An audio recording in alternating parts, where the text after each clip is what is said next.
Wiz and Boomstick, riding off the high of their latest season of Death Battle, began discussing what was next for the series. They had been at this for 10 years now.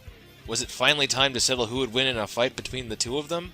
Well, no. As Wiz screwed in the final piece of machinery into their robot servant Dummy, the robot's eyes began flickering violently, with a stream of stills into different worlds. Wiz had finally perfected interdimensional travel whilst using his disposable disciple as a caveat, allowing him to analyze characters directly from their very own worlds, learning information far past the things solely displayed in their media. He and Boomstick decided to use this tool to truly answer their biggest match yet, Goku vs. Superman. But when the two were pulled from their worlds, they did not want to fight each other. Instead, they were confused as to how Wiz and Boomstick portrayed the both of them on their episodes. After some explaining from the scientist and Redneck about what their series was all about, and a bit of arguing, Boomstick stormed out of the room, lamenting that, "If they think they can run Death Battle so well, they should." Unintentionally, this resonated with Wiz. There was only one thing to do. Let Goku and Superman run a season of Death Battle themselves, and see how it goes. I've been a Death Battle fan for years. Most of us probably are, right? My first episode of the show was Mario vs. Sonic, but I really started getting into the show around the time the Kanto Starter Royale and Godzilla vs. Gamera were coming out, with my favorites being Pokemon vs. Digimon, Ganondorf vs. Dracula, and as of recent, Saberwolf vs. John Talbane. But none of those three are the big Death Battle defining episode we're talking about today. Of course, it's Goku vs. Superman. Though I've gotta say, while Superman definitely has his merits, I've always been more of a Goku guy. Does he lose to Supes? Well, okay, let's not kid ourselves, yeah he does. But this isn't a direct fight, and now's my chance to go even further beyond and help my boy Kakarot get one over on that Kryptonian Boy Scout. Kidding, of course. Brandon here, ready to rock the dragon, sparking a debate that'll have everyone bit by bit under my spell. Let's free our souls, break limits, and get to discussing why out of these two heroes, Son Goku would make the greater season of Death Battle. Out the gate, it's not a stretch at all to call Dragon Ball the more combat-centric series of the two. Certain runs of DC Comics and the Justice League Unlimited series, as well as other pieces of their decades worth of media, have had some incredible fights, don't get me wrong. However, the fights in Dragon Ball Z are far more iconic. It's kind of the main selling point. The main thing you'd watch the show for and come back anticipating more of. The main thing that drew kids in to come back weekly and talk about it, fostering such a large fan base in the first place. At its core, Dragon Ball Z is about cool characters doing cool stuff. Goku loves the thrill of combat, and is actively seeking stronger opponents throughout his journey, putting him in charge of a series that, to its most common audience, mainly anticipates the series for its fights, is going to be very appealing to him. He'll make sure that each match of the series has the potential to be as blood-pumping and exhilarating as he'd want them to be. Speaking of these matchups, like I said, Goku is always looking for more interesting and powerful opponents than his last. He sees the potential in every challenger he faces, whether it be genocidal aliens or up-and-comers rising through the ranks, and will make sure that the season list has a lot of varied and exciting matchups. Let's not kid ourselves. Superman has crossed over with more people than you can shake a power pole extending staff at, but Goku has met his fair share of characters too. J-Stars has introduced him to plenty of fellow anime characters, some of which are from series Death Battle has yet to feature.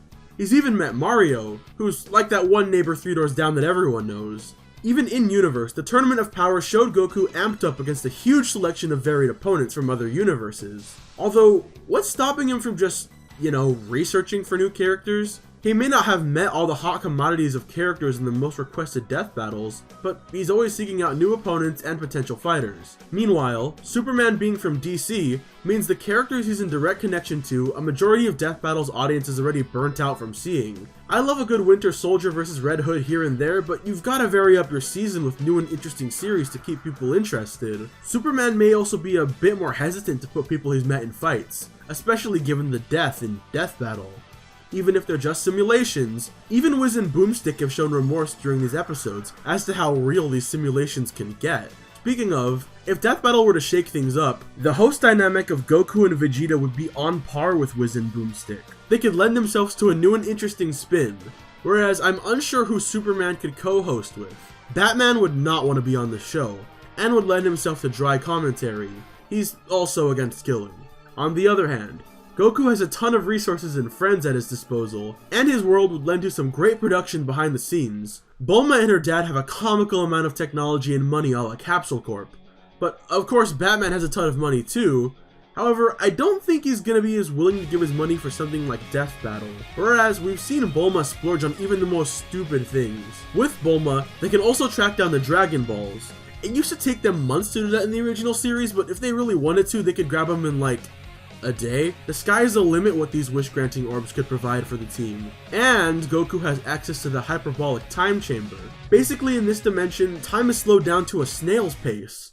A year inside the time chamber only equates to a day in the outside world. This gives the team so much time to work on episodes without stretching themselves too thin. Each season itself is a year, even with this new bi-weekly format, so episodes could start coming out left and right. My final argument is simply the fact I think Goku would be more willing to do this, and the fans would be more willing to have him on board. After the events of Goku vs. Superman, Supes is sort of a controversial character. That's not to say there aren't any bad eggs in Camp Goku either, there definitely are. But Death Battle put Superman at such an insane pedigree in their episode, fans may be worried that Wiz and Boomstick, or Ben and Chad, I don't know, this is getting sort of meta, would be working with a character, whether you believe it or not, who is told to be infinite and unbeatable. Superman has feelings too, you know. He's a normal person like you or I in that regard. He may be discouraged from working simply because the audience he's entertaining is hesitant to have him working with the show that inflated his power in their eyes. I also think Goku just has a lot less on his plate. Villains in the Dragon Ball universe only pop up every few years, based on how frequent the characters age up and time skip.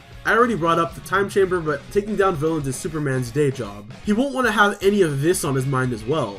Yeah, I know he works at massively faster than light speeds, and yeah, I know that's a massive understatement, but he still deals with villains on a day-to-day basis. If Goku placated someone like Beerus with food to fight a villain that somehow showed up, he wouldn't mind. So I think Goku has a really good shot here. He's got enough connections, some really helpful resources and tools at his aid, and he loves fighting. Putting him in charge of a series with battle in the name is a recipe that'll end up better than all the different foods he stuffs down his face. Speaking of, I've got to do some training of my own. I'll instant transmission out of here for now. I sense a worthy opponent. This looks like a job for Ducko. He he he. I've been watching Death Battle since not too long into Season 1, given an already present interest in crossover fighting beforehand, eventually leading to me meeting many of my friends and other interesting individuals up to this day. While I take my raw stats versus battles less seriously or more unconventionally these days, I'm glad to have known this community to a certain extent. As for some of my favorite memories of Death Battle, I would say that RoboCop vs. Terminator, even though it's aged a bit, He-Man vs. Lion-O, and Ganondorf vs. Dracula are my favorite episodes because of the character interactions and moments between them, and just how satisfying they ended up for me, personally. Okay, now to argue for Superman. Goku is an idiot. Okay, I have to say more than that blunt statement, but Goku doesn't know how to drive, doesn't know what kissing is, and never went to school. How good do you think he'll be at writing, editing, voice acting, or anything productive towards making a show? He's shown no practical applications towards anything in this field. And the only person he knows who plays up for show business is Hercule Satan, who, out of universe, is completely known as a fraud who puts himself above all else. Maybe potentially entertaining, but you would get tired of Hercule Satan wins every episode. On the other hand, Superman, aka Clark Kent, is a journalist, so he has years of experience in terms of writing and research. Plus, around the 70s, the Daily Planet became a TV news station, so he became used to working in video production and being on-air talent as well. In general, he is committed to bringing the people the truth, and nothing but, meaning that he would not settle for a faulty verdict for the episodes. What's more is that he actually knows people who would be more useful in terms of creative endeavors. At the very least, Kyle Rayner, one of the Green Lanterns, is an artist, in addition to the various people he works with in the field of journalism. Other members of the Justice League are so wide and varied that there's almost no end to what skills they can provide.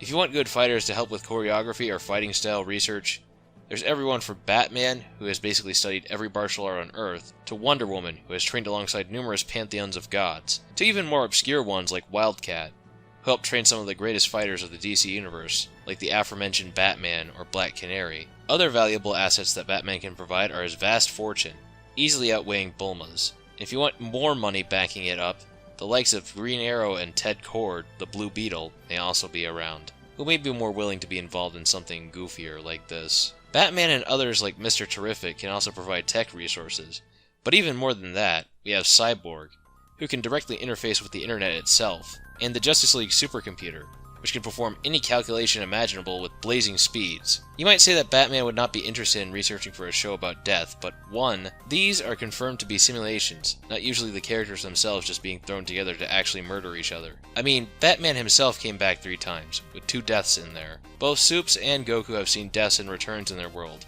multiple times over, so I think both points are a bit of a wash if we go down that road.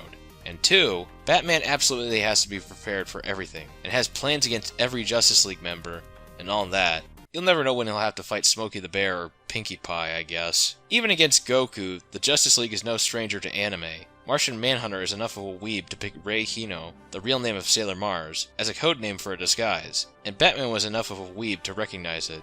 Not to mention that Kyle Rayner has been seen transforming into mechs that resemble those found in Tengen Toppa Gurren Lagann. Plus the whole league hung out with Lupin III before, and there's almost a Superman/Dirty Pair crossover. That has to count for something, right?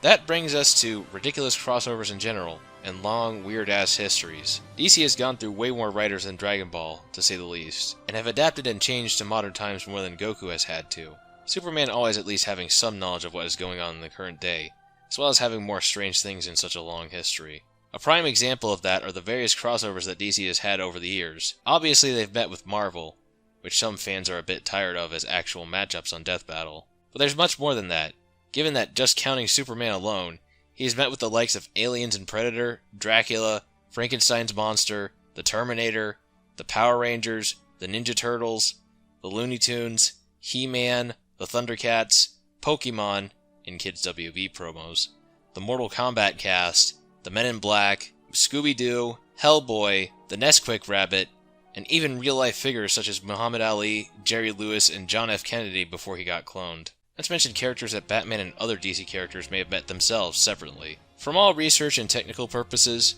Superman could assemble a much more skilled and varied team than Goku could from the Z-Fighters, as well as having his own skills, smarts, and tactical leadership, being an inspiring leader of the Justice League and all that. But can they make it entertaining? Co-hosts are a big thing, and Batman may not be all that he'd want to rely on, dry as he is, true. But Superman knows way more people than Batman, given that he has a friendly rivalry with the high-energy, lighthearted, and humorous Flash family, often racing them for charity. And in general, DC often excels at the brave and the bold format of rotating team-ups, meaning Superman could bring a multitude of famous faces as rotating guest hosts. The Creeper is a former talk show host. Booster Gold is an expert at self-promoting. Lobo, Ambush Bug, Harley Quinn, and others also display levels of genre savvy and fourth wall awareness. In some crossovers, Marvel and DC are even connected in some ways, meaning he could have characters like Spider-Man, Deadpool, or She-Hulk to add on even further. Also, Warner Bros. Owns Rooster Teeth, so clearly they're just paying off Death Battle to always make DC characters win. That's the only reason why Hal Jordan beat Ben Tennyson, another character owned by them that is much more profitable these days. If you say the obvious line, I will throw you out a window. But, what's next from Brandon? Alright, Ducko. Yes, Goku is stupid. He's incompetent, lazy, tone-deaf, oblivious, but none of this detracts from his drive as a competitor and a fighter. He's got the help of some of the most capable minds out there. Sure, they aren't exactly on the levels of Bruce Wayne, but come on. I don't think a 4-digit IQ score is at all necessary to run any type of show. The Justice League is a formidable group, and each of them have their own powers and abilities that would make them valuable assets for this type of team. The question is, how willing would they all be to do this? It's already somewhat of a stretch to see Superman doing this. Maybe you could say the same for Goku, but the Dragon Ball universe being combat-centric and having more instances of filler arcs makes me believe they'd be more willing to help. The Justice League has all these amazing people and resources, like Batman and Cyborg. Bruce does collect information on potential opponents. However, he makes sure to keep his intel at his fingertips. Being a martial arts specialist, he'll be able to deduce the things the Death Battle team normally couldn't for sure. But why would he disclose any of that? Goku himself would be able to do amazing things with his powers, being able to sense power levels solely off of ki. All the guides Batman wrote to defeat his fellow members of the League, he never shared those around. Cyborg's supercomputer would do all the work in terms of calculations and editing. However, presenting the information at hand is where I feel Superman and his cohorts will fall flat. Wiz and Boomstick have a certain dynamic that allows for them to make each other look a fool. Goku and Vegeta could do the same, but I don't see Superman and anyone else having the same energy to bounce off each other. A versus show could have 100% accurate facts, but it needs to be just as entertaining.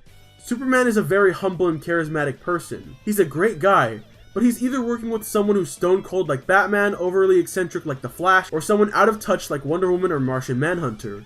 I guess Shazam would be an option, but I'd imagine it'd be off-putting to have them as a duo instead of the world's finest. Maybe from an outside perspective looking in, the Dragon Ball universe will resonate with the idea of Death Battle more. Already said that they don't have much of a juxtaposition to kill, but off of Death Battle's record with the show, the only Dragon Ball characters who have died are Boo and Goku, a villain, and a character who dies about as often as Optimus Prime or, well, Superman. Compare this to DC, whose oversaturation of the show has led to Batman being blasted apart, sliced in two, Green Arrow being shot down, Lobo reeling in agony, and even more brutal deaths if you look at DBX. Yeah, not exactly a flattering representation of Superman's amazing friends and their points of view, I'd imagine. All of your instances of DC characters meshing well with other series is great and all, but I don't see how they matter. Again, what's stopping Goku and Co from researching? The Z Fighters have met people like Arale, who is literally described as being a Toon Force character, and they've met a myriad of fighters in Jump Force crossovers. Plus, stuff like Saiyaman, Mr. Satan, and the like show characters being in touch with the type of media Death Battle presents. I think the Time Chamber is still a big trump card, but I'm gonna knock a potential argument towards it out of the way. The dub of Dragon Ball Z said only 2 people could enter at once. However, Goten, Trunks, Piccolo, and Super Buu entered at once. Things seem to be inconsistent. Or rather, Mr. Popo was only saying the 2-person limit was just based off of the precaution towards the amount of resources and food they had in there. I think with Goku and Gohan's appetite, the whole Death Battle team would be spared for a long time. And it's not like they'd be locked in there. Piccolo had Goku wait on Trunks and Goten training for 2 weeks, which only equated to an hour. So the Death Battle team doesn't have to spend upwards of a year in there, it's just however long they need to. Both Goku and Superman have a lot of resources, but my main argument is how badly I see Goku jumping at the opportunity to work on Death Battle. Like they said, only one of them has limits to give it all. He's an ally to good, a nightmare to you. With him rallying everyone together to help on this new season, it'll be something unimaginable for the Death Battle team. I'm really anticipating and looking forward to how Death Battle actually evolves with its 8th season, but who knows? Maybe they had a wish or 3 of theirs granted to help them out along the way. I see a lot of good arguments, but nothing I can't counter by randomly throwing my logo from my chest at you to stop you from being able to debate, which is a power I have now for some reason. Or maybe I don't, and I'll just continue stating my case. The overuse of DC can go several ways. These characters die and get resurrected a lot, and there have been a million alternate universes and deconstructed takes that put them through way worse brutalizing, either character assassination or actual assassination.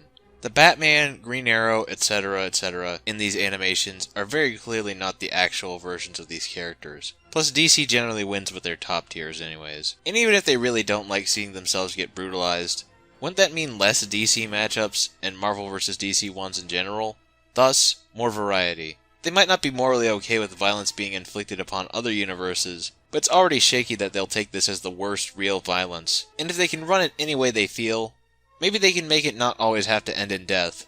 Like Multiverse Match, or Fictional Fisticuffs, or Crossover X, or some other ones that I probably have no appearances on. Speaking more on matchup variety, that they themselves are from the DC universe could mean that they take more of an interest in other universes, which again would add to the variety of the seasons, more so than Dragon Ball, who have mostly only interacted with universes similar to their own within canon.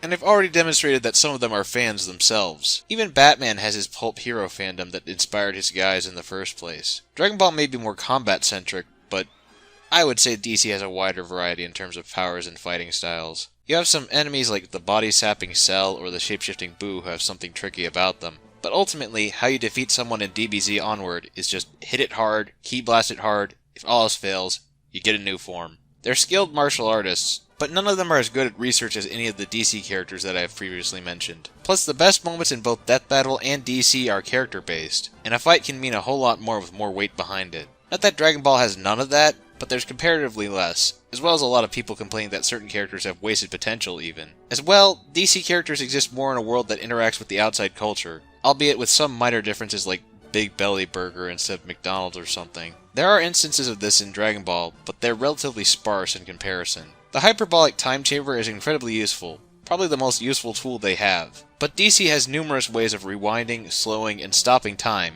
either through certain devices or through the hero's own powers. When we have a team that's better at research and writing with almost, if not equal, levels of prep time, they are most likely going to produce a finer final product. Again, given that Superman at least knows some things about show business, writing, and journalism, knows a few others that can help in this field, and most of the Z fighters aren't exactly well versed in those fields, the two closest basically being a showboating MMA fighter and a baseball player, should matter more than you'd think. Goku and one of his allies could be entertaining hosts potentially, but it will take a lot more for him and his friends to get there. I also wouldn't discount the Brave and the Bold format so readily, given that our own show proves that rotating hosts can work fine, as well as numerous guests on the Death Battle cast, and well, talk show guests in general having interplay with the main host. It can bring something different to the show with variety, while still retaining a focus more on the actual meat and content of the show, rather than just the personalities, so to speak. Could Goku make something entertaining?